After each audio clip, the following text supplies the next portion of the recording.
Hello, everybody, and welcome to At the Book for Thursday, December the 16th. It is Zach Ewing along with Devin Jackson and Jim Derry here on bet.NOLA.com, and we are brought to you by the Caesar Sportsbook. Glad you could be with us today. We're going to be talking the football weekend to come, both in the NFL, some college bowl action, maybe a little NBA, just so we can talk about Devontae Graham and the Pelicans last night. It might be our only positive thing to say about them all year. I don't know, because the Pels go one step forward and two steps back. They get the 70-foot buzzer beater and then find out Zion's missing 4 to 6 more weeks today. So the beat goes on for the Pels, and the beat goes on for us, but we have a lot more positive things to say. How are you guys? Doing great. I'm glad to see we're doing At the Book with you having the books behind you. It's wonderful. Perfect. Yeah, we're not at the book today. I'm glad you mentioned that. I'm out sick, and so I didn't want to go cough up a bunch of germs all over everybody at Harris, so I'm at home. Not COVID. It's not COVID. It's the flu, which this is the first time in my life I've been glad that I had the flu and not something else. So, but just, pushing through it. Devin, how are you? Doing pretty good. Excited for this bowl pick'em. It should be a fun one and gives me reason to watch some of these games, because I was talking with you earlier, Zach, about some of these bowl games, and they're going to be rough. Yeah, betting on bowl games is like an exercise in psychology and astrology and mathematics and all sorts of like keeping up on the news. It's difficult. We'll talk more about that. But what Devin's talking about is we are going to have a bowl game contest between the three of us, and Spencer the Guru Urquhart, our fantasy expert, is taking part too.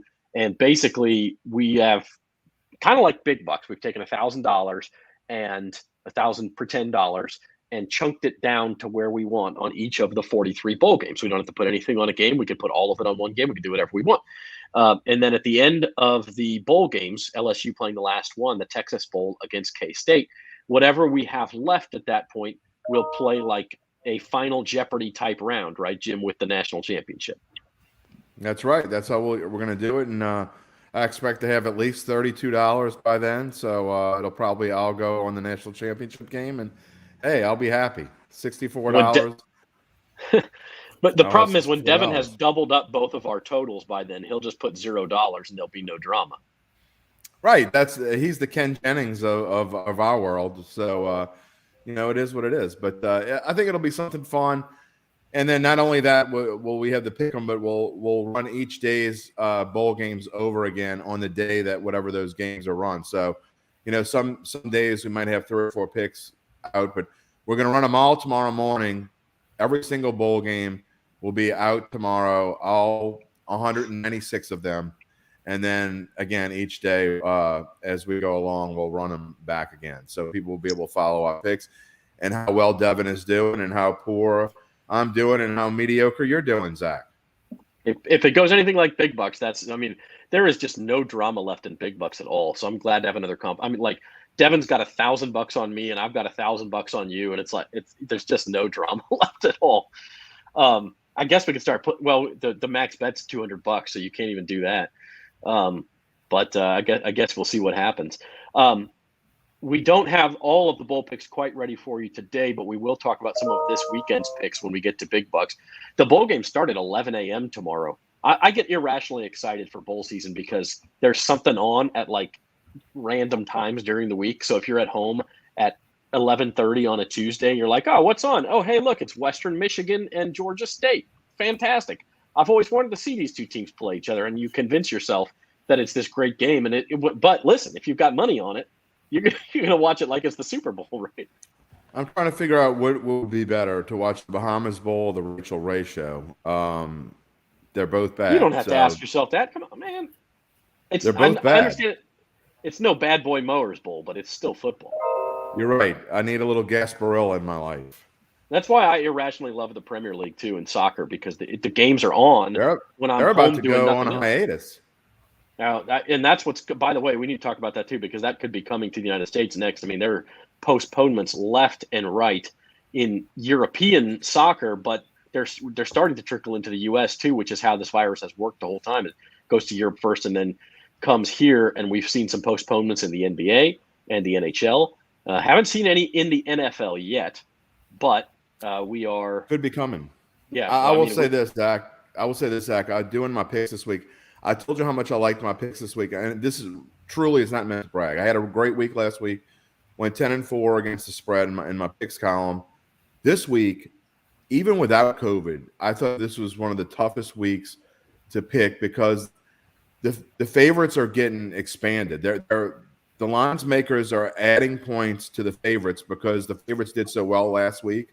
And this time of year, typically favorites do well anyway because they're fighting for a playoff spot, especially double-digit favorites who are trying to cement their spot and where they're going to be in the playoffs. So when you add in COVID and you talk about teams like the Browns and the football team who are dealing with major issues, and even the Rams are dealing with issues, the Ravens don't know if Lamar Jackson's going to play, and you're trying to pick all these games on a Tuesday and a Wednesday without knowing exactly what's going to happen and who's going to be available.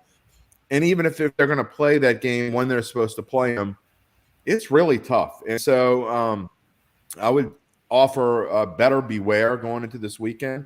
And a reminder to everyone, you don't have to bet every game. Just because we pick every game or I pick every game in my NFL picks column, it doesn't mean that you have to bet every game.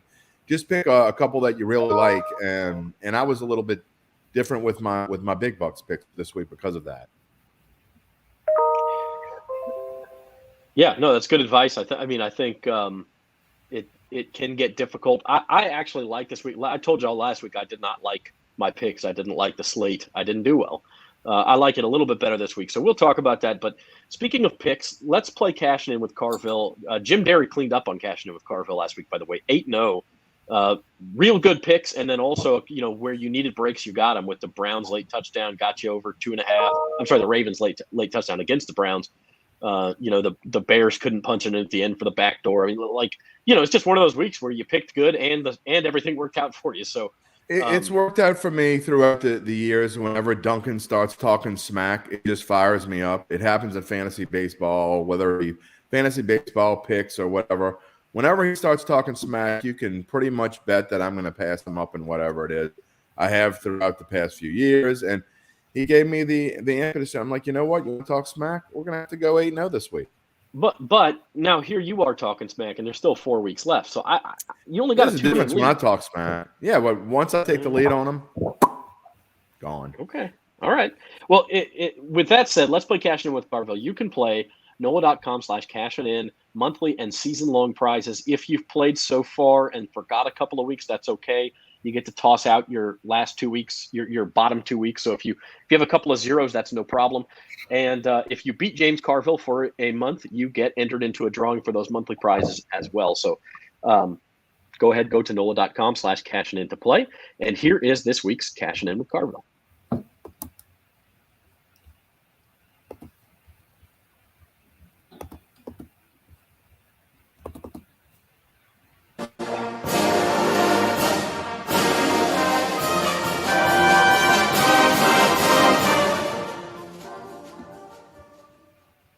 Well, welcome to Cashing In with Carville for this Thursday, December the 16th.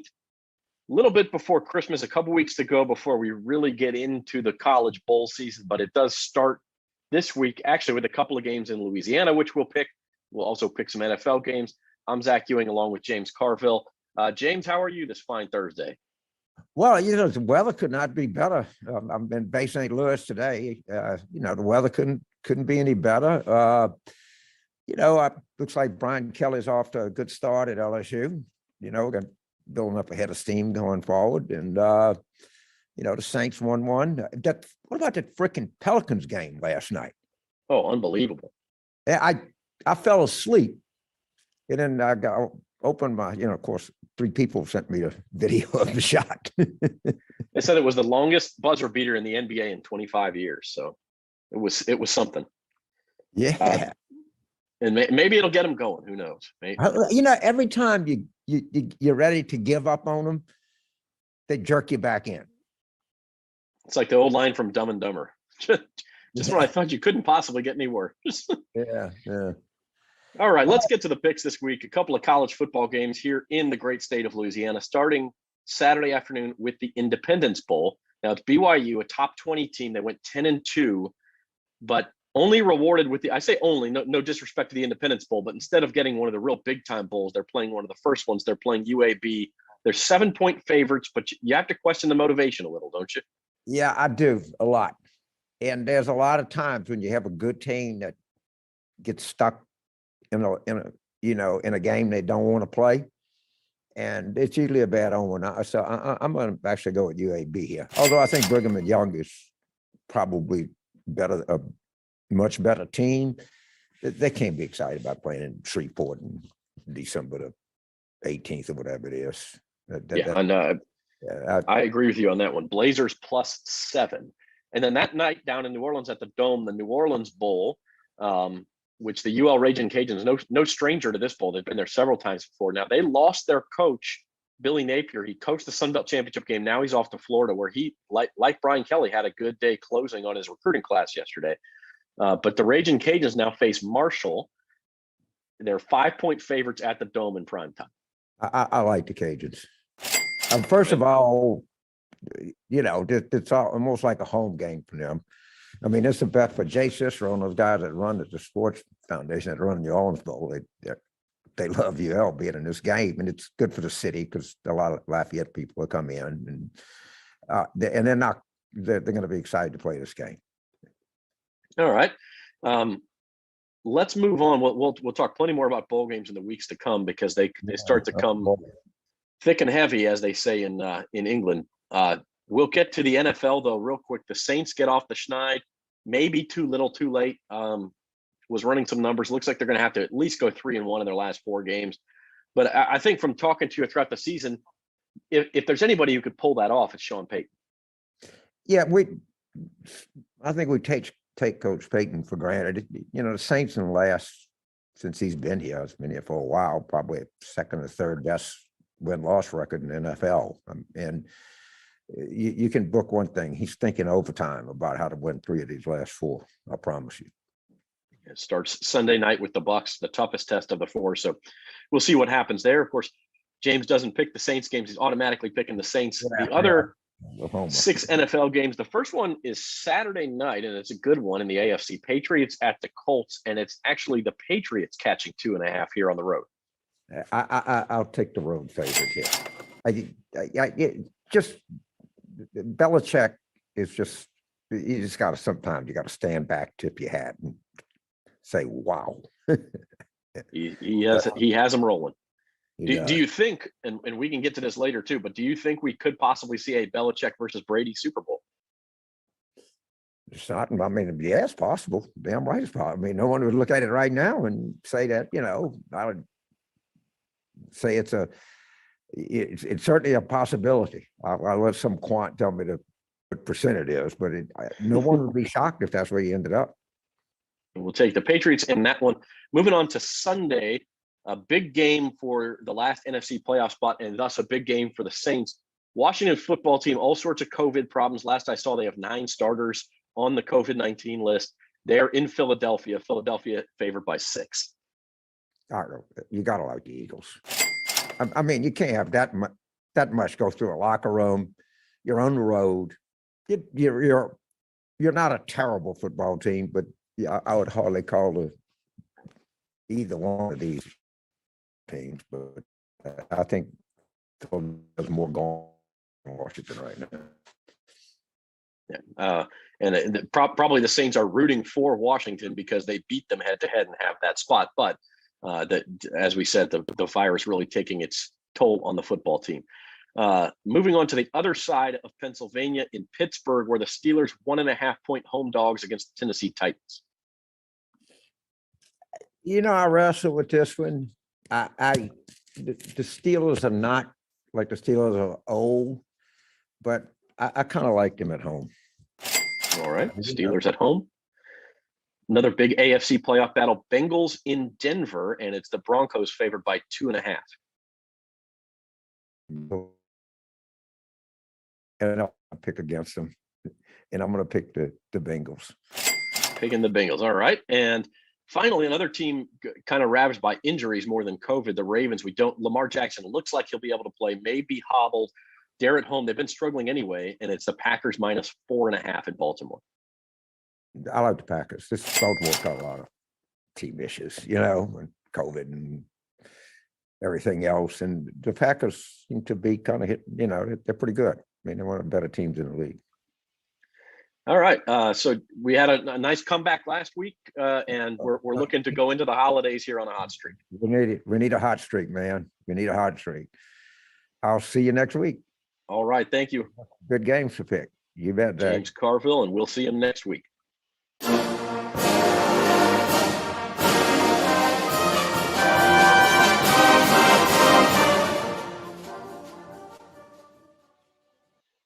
So that was Cashing In with Carville, brought to you by Caesar Sportsbook. Again, if you want to play, you can go to NOLA.com/cashing-in. Check out bet.NOLA.com anytime for the full video.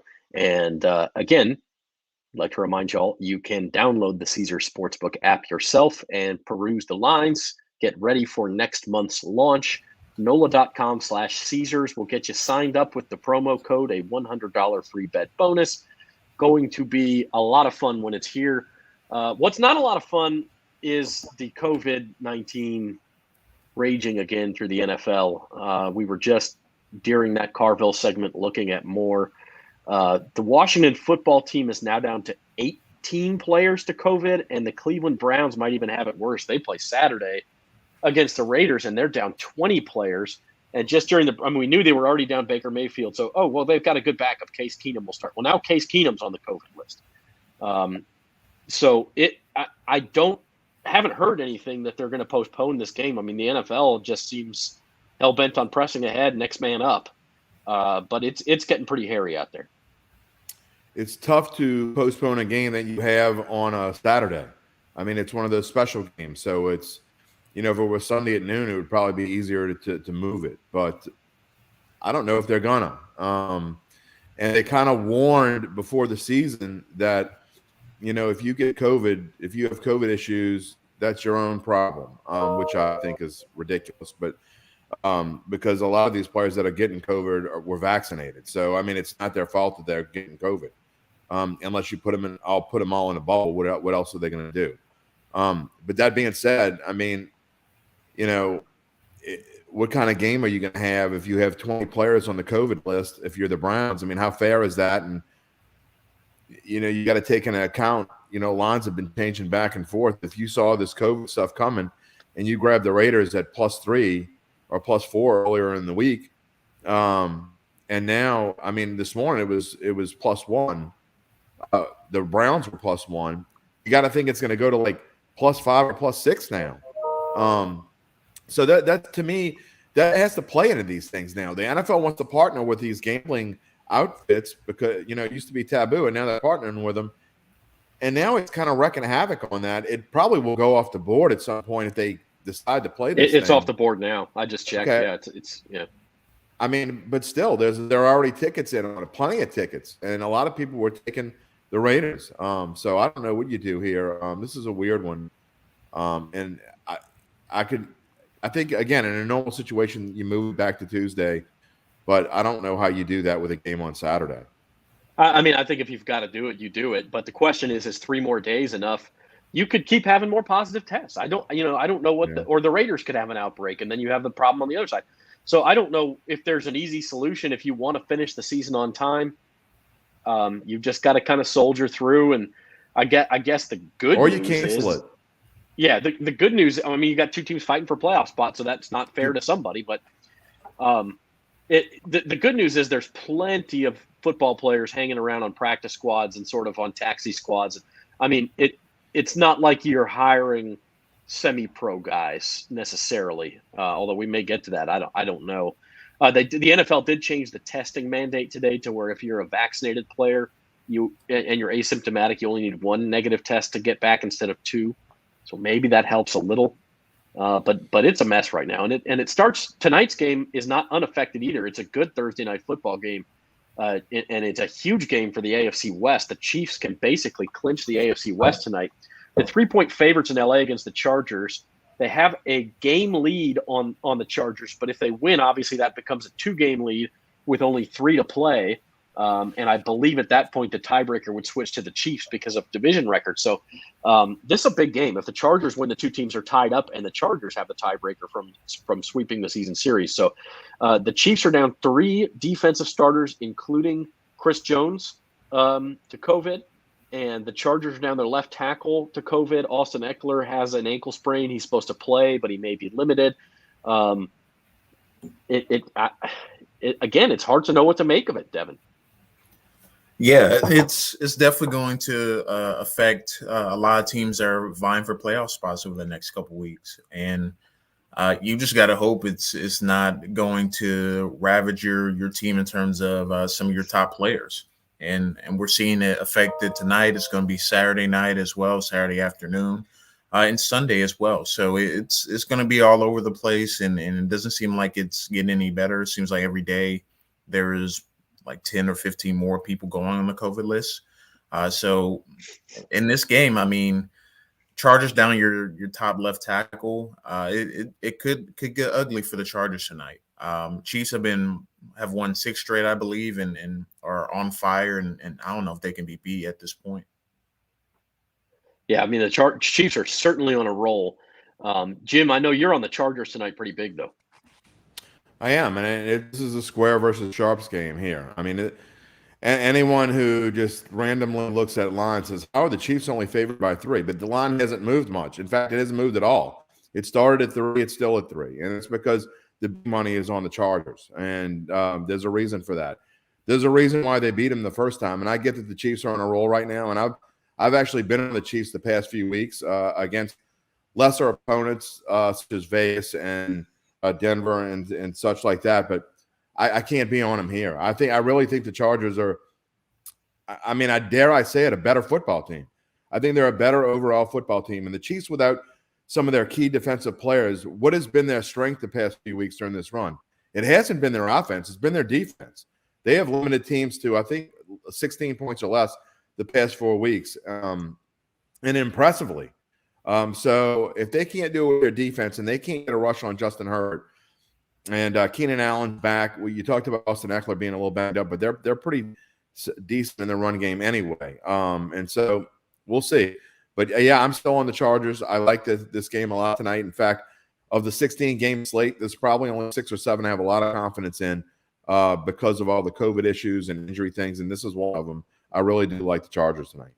And it, again, crucially important game in the standings and division team at home. I know that's one of Jim Derry's golden rules is like, hey, division team playing a home game and they're an underdog, take those points. Yeah, I haven't been as strict with it this year because it's been a weird year, and I think the home field advantage has probably been lesser the past year or two than it has been in the past, and especially in Los Angeles. But I mean, if you play this on a neutral field and you're talking about a team that already beat them once, what's different about the Chiefs now than was different about them in week 3? They're on a winning streak and they're playing better. How much better are they playing? Something's still wrong with Patrick Mahomes, and I'm not sure what it is.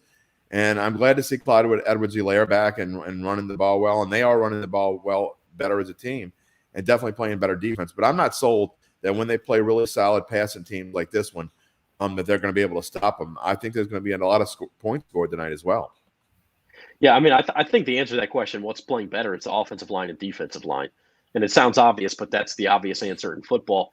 Now, having said that, you're also right. The strength of schedule has not been great over the last month. And now they're stepping back up. They're down 3 defensive starters. So what happens tonight?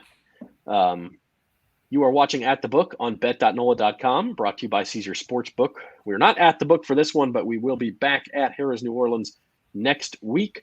Want to take a minute here to look into some of the early college bowl games. Again, they start tomorrow with the Bahamas Bowl at 11 a.m. And then on Saturday, 2 of the 3 games hosted by the state of Louisiana, of course, excepting the Sugar Bowl, which is on New Year's Day. The first one's the Independence Bowl in Shreveport. Pretty good matchup here. BYU, you heard me talk about it with James Carville. They're 10-2. They're a top 20 team. The big question here is, as always, does this team want to be here? Are they can say all the right things till they're blue in the face. Oh, we love being here in Shreveport. We want to play UAB. We had a great season. We want to top it off. But is the motivation really there on the inside? And that's the question you've got to answer in this game, Devin. Yeah, it's going to be a tough one for BYU to know whether or not they're going to come ready to play. I mean, it's been talked about, earlier this week as well, but they're a top 15 team playing in this bowl game, one of the first bowl games of the season. So I think, BYU comes out and plays, like they've been playing all season long. I think it will be a blowout, and I think BYU will win handily. But that motivation factor is going to be a big key. Personally, I think BYU wins and wins by double digits. I think they'll, even if they come out slow the first half, I think they'll be able to pull themselves out of a hole and still win the game. And see, I'm actually on the other side, and it scares the heck out of me because Devin is nails in games like this. But if you look at just power ratings and computer ratings and things like that, UAB is better than you think. BYU is only 5 or 6 points better than UAB on these computer rankings as is. Then you add in the motivation aspect. If I'm getting 7 points, I'm taking the Blazers here. Jim, have you picked this one yet? I have, and I picked UAB for all the reasons that you talked about, because I've heard the same thing across the board. But I got to say, one thing that makes me nervous, and I'm not going to change my pick, but I definitely don't love this pick, because everything Devin says makes sense. And the fact that not everybody, but a lot of people, a lot of talking heads are jumping over on the Blazers, and they're all saying exactly the same thing. BYU isn't motivated. Well, you know what? Maybe they're motivated enough to show the world, hey, we're a better team than anybody gives us credit for, so we're going to go out and smash the heck out of these guys. I just don't like everybody saying the same thing. Again, I didn't put a lot on this in my bowl pick'em thing, because I don't love it. And again, the fact that the only reason why all these people are picking UAB is because BYU isn't motivated. To me, that's not a good enough reason to take the bank and say, okay, I'm taking. I don't love the pick at all. And Devin's logic makes a lot more sense than ours does. I agree with you. I don't think you take it just based on motivation alone, because, again, we're not psychiatrists and we've never talked to these guys. We don't know how motivated they are. We've just seen it happen in the past. But I will say, on top of the fact that if you look at power ratings and things like that, a lot of people think this game ought to be less than a touchdown anyway. So, it's a combination of those two things that leads me to UAB. But if Devin Jackson says take BYU, folks, far be it from me to dissuade you from that.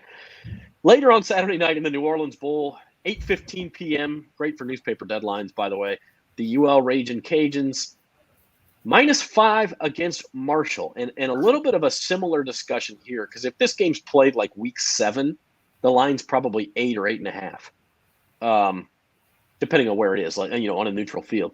But now that it's played after the season, Billy Napier's gone to Gainesville. Michael DeSormo's taken over at UL. There is some continuity there. He's been on the staff. Is the motivation still there for the Cajuns, who have won? They win 7 games by 8 points or fewer this year. They seem to come through in close games all year long. Can they do it again here? And are they motivated to win the New Orleans Bowl? They're going to have a home crowd. For whatever crowd there will be in the Superdome on Saturday night, it will be Cajuns fans. I'm sure they're motivated, Zach, but I don't necessarily think. I mean, you talk about continuity. I don't care who is the interim coach. When you lose your head coach, especially someone like Billy Napier, that's a big difference. So, again, here's another game where I'm not going to put a whole lot of stock into my pick, but I have Marshall in this one, and I just think that Napier not being on the sideline is going to make a huge difference. You talk about something you're used to looking at the same guy all year long. You're looking at going timeouts and going straight to the head coach. Oh, wait, the head coach isn't there anymore. And Napier, obviously, it was a big deal to him to stay throughout the Sun Belt Conference Championship, but now he can't stay because it's recruiting time. So this is a little bit different situation, and I take Marshall, and not with a lot of big bucks picks or whatever we're calling them, but I don't like the Cajuns in the spot in this game. I think they might find a way to win, but I think 5 points is too many to give. Devin, I know you've been on the Cajuns pretty much all year long, and you've been right pretty much all year long. How do you feel about this spot? I don't love them covering in this game. I just think the way that they play, it's they're not built to win like double-digit type games. They play like within 6 points, field goal game. And they're going to be down one of their running backs, Chris Smith, as well as a defensive tackle. So that's going to play a part too in this game. And I think Marshall is better than what their record says. They got to a hot start and then kind of waned out during the duration of the season. The quarterback has turned the ball over quite a bit this season as well. But I think they'll be more than juiced up and ready to play this one. And I think this is a game that is probably decided by a field goal, comes down to kind of the final minute. So I think I would pick Marshall to cover if I were picking any of them. But I'm picking if I'm betting anything on this game, I'm probably betting the under. Yeah, it does seem like a high total. Cajuns have played a lot of low-scoring games, 55, pretty high. To run through the rest of the weekend's bowl games real quick, tomorrow, 11 a.m. is the Bahamas Bowl, Middle Tennessee and Toledo. It's Toledo -10. Then tomorrow night at 5, Northern Illinois against Coastal Carolina in the Cure Bowl, and that's Coastal -11. And Saturday of the Boca Raton Bowl, App State -3 against Western Kentucky. The New Mexico Bowl, Fresno State -11.5 against UTEP. We talked about the Independence Bowl. The Lending Tree Bowl, Liberty -9.5 against Eastern Michigan in Mobile. And then the LA Bowl, Utah State catching 7 points against Oregon State. That's the Jimmy Kimmel LA Bowl there, Jim. And then the New Orleans Bowl is the nightcap. And then on Monday at 1:30 p.m., actually, while we'll be filming odds and ends, this one will be wrapping up, the Myrtle Beach Bowl, Old Dominion and Tulsa at 1:30 Monday afternoon. So that's your bowl lineup for the weekend. Let's turn our attention back to the NFL, and we'll talk Sunday Night Football. We'll talk the New Orleans Saints now. And the Saints have dug themselves quite a hole. We know that they're 6-7 after a 5-2 start. They did beat the Jets last week. Going to have to beat the Buccaneers this week to keep the momentum going, or else probably put themselves in a must-win situation going into the final 3 weeks. A lot of points in this game to play on the point spread. First of all, guys, what do you feel about that 11-point spread? Second of all, do the Saints have a snowball's chance of pulling the upset here? Boy, that's tough one to answer because so they have a snowball's chance. Of course, they beat them 3 times in a row in the regular season. Is it likely? Absolutely not. I mean, I said in my picks column this week, it's not one of my favorite picks because I never like laying 11, especially in a division game. But this is not a good spot for the Saints at all. I mean, you're going on the road for the second straight week. You have you're not sure about the health of your tackles, even though Teron Armstead played last week. He's iffy. How's Kamara going to respond after a week of playing where he touched the ball 30-some-odd times? Taysom Hill is still trying to figure out that finger. And you got a Tampa Bay team that's motivated because they can they can clinch the division title by winning this football game against a team that they've lost to 3 times in a row in the regular season. Don't think they don't know it. They're waiting to put on a show. I like Tampa -11 here. Again, I don't love it, but I don't see how the Saints can keep up in this game. What do the Saints do best is run the football. This isn't Jameis Winston throwing the ball. It's Taysom Hill. They're going to force you to throw the ball. So Taysom's going to have to throw the ball. Who's he going to throw it to? I have no idea. I just don't see the Saints scoring a lot of points in this game. I think it's this could easily look at the Bucs. They beat the Giants 30-10 a few Mondays ago. I think that's a score that could very well happen again. You know who threw the ball okay against the Bucs? Trevor Siemian. Give me a break. Don't go there. He did. Don't go he was fine. there. Again, we have to go through the whole. It's a lot easier to play when you just jump. You throw your clipboard down to the ground. Oh crap! I got to get in the game and go in and play, as opposed to a whole week of preparing for a team, like deer in the headlights. And you look at film and you're like, "How am I going to do that?" There's a big difference. And obviously, Trevor Siemian, when he has time to prepare, he's awful. And look, Taysom Hill is not played poorly at all. I think he's played well. You look at his 4 interceptions against Dallas, and sure that 4 jumps out at you, but 2 of them came in the final quarter when he was pressing. And I thought he had played really well up to that point, as well as he could play coming in with no weapons. And, again, that phantom blindside block play kind of changed the game. I'm not saying the Saints would have won, but I think that would have been a whole different ball game if you look at where the Saints were. They had just stopped Dallas 3 and out to start the second half and we're driving, it's a completely different ball game. Again, I'm not saying the Saints would have won, but it would have been a much different game, and Taysom would not have thrown 4 interceptions. And you can throw your hands over your face all you want. Trevor Siemian is not the answer for anyone, and he will not – after this season, I'll make you a bet. He won't be on any NFL roster ever again after this season's over. I'm not going to sit here and defend Trevor Siemian. What I am going to do is point out hypocrisy where I see it.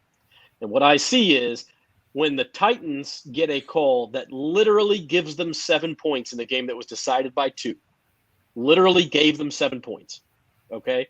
A roughing the passer call, everybody agrees, never should have been called, changed an interception into a 1st and goal. They end up scoring a touchdown, gave them 7 points. After that happens, Jim Derry gets on his podcast, he gets on Datitude, and for 30 minutes, it's, oh, you can't blame the refs. You can't just blame one play. You can't just blame Sean Payton. I'm not blaming it's the quarterback. It's Trevor Siemian. He's the problem. I didn't blame one play. But when we have, again, an egregiously bad call in the Cowboys game. I didn't say they would won. But it cost them what? I said his numbers would have been different. That's all I said. It cost them a 1st down. And all of a sudden, we're making excuses for Taysom Hill. We won't make excuses. I'm not making any excuses for it. Taysom Hill. I'm saying his numbers would have been different. That's all. I didn't say the Saints would have won. I said, let me just say this. If you think that Taysom Hill is worse than Trevor Siemian or even kind of close to the same, then you need to stop watching football and you probably ought to take up playing golf for a living or something. Or I'm no good at that either. Or being a caddy or sweeping at Home Depot because you don't know what you're talking about watching football. If you think those two are even kind of close, you're not in the right profession. I'm not trying to say Siemian is better than Taysom Hill. I'm saying your analysis of what goes on around them has been drastically uneven. And Devin will back me up. I know he will. I'll let him go. I don't think he's gonna, but I'll tell you what. I'm gonna let Devin say what he wants to say. But you're taking what I said completely out of context. I was not defending. Not. Yes, you are. I was not defending Taysom Hill. The call doesn't matter in Tennessee. The call matters in Dallas, even though the call. All I said were his numbers might have been a little bit different. And I know one thing. Taysom Hill hasn't dug the Saints any holes that they couldn't climb out of. And Mr. Siemian did that in 4 straight games. So go ahead, Devin. You can be the judge and jury. I just wanted to talk about this Sunday's game. Go for it. He's pleading the fifth, man. Yeah, I'm not going to get in that argument, but I will talk about Sunday's game with the Buccaneers and Saints. I think for the game, they're going to have to give Alvin Kamara probably north of 30 touches to have a chance in the game. They just don't have enough weapons on the outside to really make things happen naturally. And Kamara, to me, is going to be, if they are going to keep within that 11-point line, they have to play similar to a game what they did against the Packers last year on Monday night, where Kamara was pretty much the entire offense. So I don't think the Bucs are going to cover the 11-point spread. I think the Saints will cover. I do think that the Saints are going to lose the game and struggle on offense. But I think the defense is going to come ready to play, and they've shown, I know the Bucs have a point to prove, but the Saints have shown they can defend Tom Brady and his weapons and hold them within 20 points. Yeah, I like the Saints to cover the spread. I don't think they'll win the game outright. It is worth mentioning the Bucs have a significant injury problem too. Leonard Fournette has missed 2 straight practices, so we'll see about their injury report tomorrow. Of course, Ronald Jones is not bad as far as backup running backs go. And, again, if the Bucs with Tom Brady and the weapons they have catching passes, I mean, maybe it doesn't matter anyway. They're going to score some points, which puts the onus on the Saints offense to keep up. And that's going to be the difficult part. Real quick, Zach, like 10 seconds. I agree with Devin about what he says for the Saints to have a chance that Alvin Kamara needs to touch it 3 times. I don't think they can after just coming off the injury list. I mean, do you really want him to touch the ball 30 times again when you're going to need him down the stretch? So I don't even think Sean Payton's going to try to do that. I think this is going to be one of those write-off games. I'm not saying the Saints are going to intend to lose, but I think they know that they have to win their last 3 because they're going to lose this game.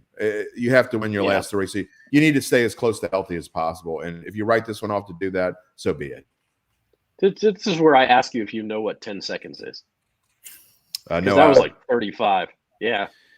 Yeah, No, well, I've it's been okay. intending to keep my podcast at an hour and 15, and it's been like an hour 30, hour and 45. So that's what it is. Yeah, no, I agree with you, though. I mean, I think it is certainly possible, especially if Tampa Bay jumps out to a 13-3 lead or something. Like, look, are we going to go out there and risk Kamara re-injuring himself, Taysom Hill hurting himself trying to run for 100 yards?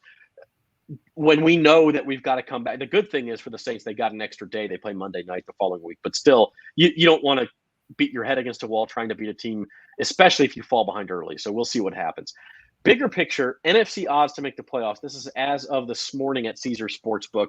And again, you can download the Caesar Sportsbook app, look up odds like this for yourself at NOLA.com/Caesars. But right now, this is assuming the Rams make it, the Cardinals make it, Packers, Bucks, and Cowboys. Pretty safe assumptions there. And so there are 2 spots left. And you're starting with the 49ers. They've got a game on the field, and they're minus 400 to make it. The schedule is pretty soft for the 49ers down the stretch, and so that makes sense. So if you give them the 6th spot, the rest of these teams fighting for 1 spot, and everyone, outside of the Seahawks who are a game further back, you could kind of throw them all into a hat. They're all pretty well underdogs. The Eagles, a slight edge. Of course, they're facing COVID-ravaged Washington this weekend. When you guys look at this list, are the Eagles the team most likely to grab that 7th spot? To the Saints have value at plus 350? What do you think?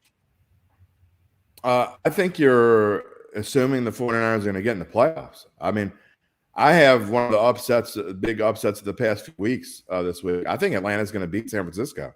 And I know Saints fans don't want to hear this, but other than the Bills, the Falcons, if they win this game, they're in really good position. I love them at 650.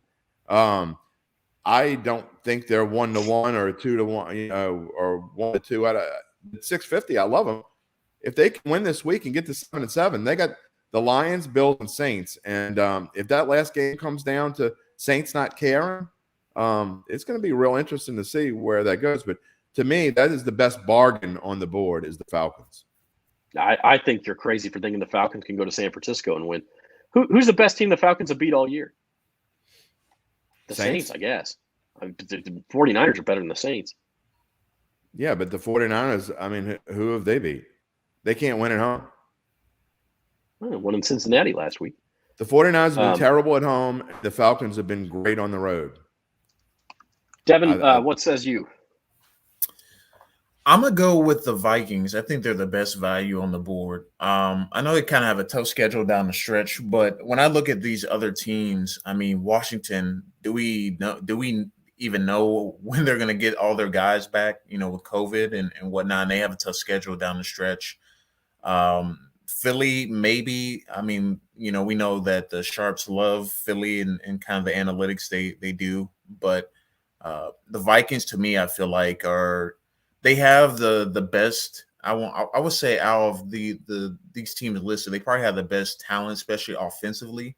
But they're just the most inconsistent team on this board. So I would probably pick the Vikings if I had to pick one. Yeah. And Jim, one thing you're right about, though, if the Falcons do upset the 49ers, that will flip this whole thing on its head because you're going to have a whole bunch of 7-7 teams and suddenly going to have 2 spots available. By the way, the 49ers best win clearly 31-10 at home over the Rams on a Monday night. So that's the answer to that question. Looking at the AFC, again, these are a little bit more just because we only have so much room. We're assuming the Ravens and the Chargers, who are both 8-5, just not even assuming that they're getting in. We just didn't list them. Their odds are lower than this. They're both 8-5. They both have a game on the field. So if you let them in, that's 2 spots for this list of teams. Right now, the Bills and the Colts are the favorites to get those spots. Again, this was this morning. I have not checked. The Browns line may have gone down even more with their COVID cases. The Bengals still a decent shot. That Bengals-Broncos game, obviously huge this week in Denver. But it's a lot more wide open here, Jim, at least according to the odds. I'm going to tell you this is value. This isn't who I think is going to go to the playoffs. But as far as value goes, and I don't even like this team, I wouldn't bet this. But if you're looking for value, this is my opinion on the best value. If the Steelers win this week and go to 7-6-1, I know they got to play the Chiefs next week, but after that, they got the Browns and Ravens. they could easily get to 9-7-1, which might be good enough, especially if the Colts lose to the Patriots this week and are 7-7. So if you're looking for value, I think the Steelers are it at 650. I love that play right there. But to be honest, I'm staying away from all of these picks because I don't think there's not any value here except maybe the Bengals at 170. But you're not getting value with the Browns. You're certainly not getting value with the Colts and the Bills. And the way the Bills are playing, they could easily miss the playoffs. So there's no other value on this list. Maybe the Dolphins if you want to throw 10 or 20 bucks on it. But they got to run the table to get there. I don't think they're going to do that. By the way, you can bet these the other direction too. So like the Browns, if you say, man, there's no way they can win this game with COVID, they're minus 145 to miss the playoffs. The Bills are plus 230 to miss the playoffs. So, you got to pay juice, but you can bet it the other way too. Again, go to NOLA.com/Caesars. You sign up. You can see all these odds for yourself. It's under the futures tab on NFL. Devin, any value in your eyes on this list? I know for one, I'm kind of disagree about the Steelers. I've looked at their finishing schedule. They play the Titans, the Chiefs, I think the Browns and Ravens to finish the season. So that's kind of a brutal stretch to have to end the season for them. Honestly, I really don't like any of these teams. Would you bet somebody to miss it on this list? Would you bet the Browns minus 145 to miss the playoffs? I would bet the Steelers to miss the playoffs for whatever their value is to miss it. You're not going to get much on that. You got to lay $750 to win 100. Nobody's going to do that. Gotcha. I mean, it's actually, guys, the juice is way up on that. It's minus 1,200. So that would be more of a investment opportunity if you want the book to hold your money for a few weeks before you cash in. Yeah. I just don't love any of these teams. I'd probably say the Browns, the Bengals, excuse me, if I had to pick, because I just think they have enough to make it to the playoffs, but they don't have a great stretch to end the season either. So yeah, this is tough. There's not a lot of value on this list. I think we all agree on no, that. And Zach, what I was saying was to kind of to Devin's point. I'm not saying I advocate that Pittsburgh's going to go to the playoffs, but I think if they play the schedule out 6.5 times, I think they're going to make it more than once, is my point. So I think there's a good value there on Pittsburgh. I'm not saying Pittsburgh's going to go to the playoffs, but really, if they beat the Titans this week, they're only a point dogs now. In fact, some places you can find them at Pickett. Even if you throw out the Chiefs game, they could easily beat the Browns and Ravens. We don't know what the Browns' status is going to be. And besides, they haven't been playing that well anyway. And the Ravens certainly haven't been playing very well. Lamar Jackson, if he's got a banged-up ankle and got an issue, those are the kinds of things that can last for the rest of the year. So they could easily win those last 2 games. So really, to me, the Steelers' chances hinge a lot on whether they're able to pull this win off. I don't think they're going to win this week, but at 6.5 to 1, if they win this week, their odds are going to go to probably plus 250 or plus 300. Yeah, and I mean, keep in mind, again, the Ravens and Chargers are not on that list. They're both 8-5. They're both underdogs this week, so they could be 8-6, and all of a sudden they're back in this fray as well. Right. So now somebody from the NFC North has to make it. If the Ravens fall back to the pack, somebody's got to win the division. So we're running out of time. Let's play big bucks here on At the Book. Quickly look back at last week. A pretty good week for you guys. Not so much for me. I told you that as soon as I submitted it, that Army-Navy pick, I thought, don't know about that. Jim, you want to tease. You had to sweat it a little bit, but the Ravens got to that late touchdown and won you your teaser. Yeah, I'm not gonna jump a high horse or anything. I certainly did have a little bit of good fortune last week in lots of areas, not just with this pick, but yeah, the Ravens needed, with their backup quarterback when they had when Lamar Jackson went out, I thought I was in a lot of trouble. But the Broncos, in hindsight, I probably should have played that for more by itself. To me, that was one of the easiest plays of the week, which is why I put it in with this teaser. Last week, just I don't know. I don't know if it was. I told you I just saw things a little bit differently. I liked a lot of favorites. I don't usually like a lot of favorites, but I did last week, and it just kind of worked out that way. All right, moving on to this week's best bets, our best pick of the week. Devin, we talked about this briefly on odds and ends on Monday, looking ahead at the bowl season. You really like UTEP to cover in the New Mexico Bowl. Yeah, I think that's probably one of the better bets of the early bowl season, I would say. The Fresno State's quarterback situation is still up in the air. I checked like last night and this morning, and there's still no word on that.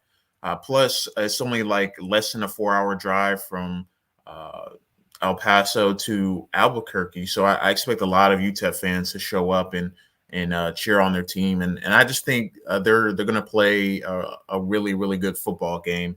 I just don't think Fresno State is going to be as juiced up to play. They lost their head coach to Washington. So I think that motivation factor is going to play in a little bit in this game. Yeah, it's that's an interesting one. Jim, I got to have a quick explanation from you, because you, in your picks column, took the Colts -2.5, but instead of teasing them to +3.5, you went the other way and teased the Patriots. Did something change your mind, or you just like the number? Spoiler alert, tomorrow's Datitude when I pick with Uncle Big Nick. I would rarely ever do this, but I love the spot here. I have both in my 5-star picks. I have the Colts -2.5, and I have the Patriots in a teaser at +8.5. I just think it's going to be a close game. I think to me, this point spread is they're begging you first to take the Patriots, which I don't like. So I can easily see the Colts winning by a field goal. But I don't think in any stretch of the imagination do I see the Colts blowing out the Patriots. So I just think it's going to be I'm basically betting on the number here. I think there's good value on both sides, especially in a teaser. So I guess vice versa. If you took the Colts in the teaser, you could do that. But I don't see Bill Belichick getting blown out. And the Bengals, to me, are sort of my Broncos pick from last week. I think they win the game outright. So I'm just kind of put them in here as the safe side. And I'm going to go with the Patriots in kind of a rolling of the dice. But I just don't see Bill Belichick getting blown out, even though I think he loses. Yeah, I mean, you kind of paint yourself into a corner betting both sides of it like that, but there is a possibility you can win both sides of that. So we shall see. My pick of the week, I made this last night when the Urban Meyer news dropped. I just think that the way things were going for Urban Meyer in Jacksonville, fired real early this morning or real late last night. It's an incredibly freeing thing for a team to be out from under a coach they don't like. I think they're going to try some things. I think they've got some talent. Trevor Lawrence, not least of which, and they're playing a bad team. They're playing them at home. I like the Jaguars this week. I mean, I think they can go out there and play free, and I think they play their best game in months. And I'll take Jacksonville. Good luck. All right, real that. quick, making the Jaguars your best pick is a scary proposition. Running, but I like to live dangerously. We're running late, so just a couple of highlights here, Devin, besides the UTEP game on what you like this weekend. Yeah, I like Utah State +7 against Oregon State. Utah State is coming off a great season, and they've really put up a ton of points in pretty much all of their games. I think they're going to be able to score early and often against Oregon State, and they're going to be juiced up, ready to play for that one. It's going to be at SoFi Stadium too, so I think they're going to be ready for the big lights and play really well in that game. And then NFL, I like the Bengals +2.5 against the Broncos. I know the Broncos coming off a big-time win. It was against the Lions, and the Bengals are making that playoff push. So I think they'll, not only cover the spread, but outright win that one. So that's why I took the Bengals there. On to Jim's Big Bucks picks. Jim, I know we talked about this. The Chargers you like tonight, and then we talked about that teaser. You also got a little Big Apple teaser in there. And maybe a pick you regret, the Browns. They just keep getting more and more guys sick, so I don't know. No, I don't. I'm going to lean on, you saw the Rams have COVID issues last week and they still won. So I don't like the fact, obviously, the Browns are having trouble at quarterback. So I just don't, I got to say, I don't know. Something might happen before they play this game. So we'll see. But really, the one that I want to talk about is like all the sharps are thinking the Lions are going to play well all of a sudden. And it's kind of bothering me. And I guess the reason is because you look at it logically, it doesn't make any sense. The Lions already got their win. I think they're done for the season. I think they're going to stink the rest of the season. And you got Kyler Murray, even though he doesn't have DeAndre Hopkins, he's coming off a game where he played pretty lousy. He's going to be looking forward to getting this team back on the way that it's supposed to be. It's on a short week. They got tough games coming up. They're not going to think. It's like kind of don't think, meet, just throw.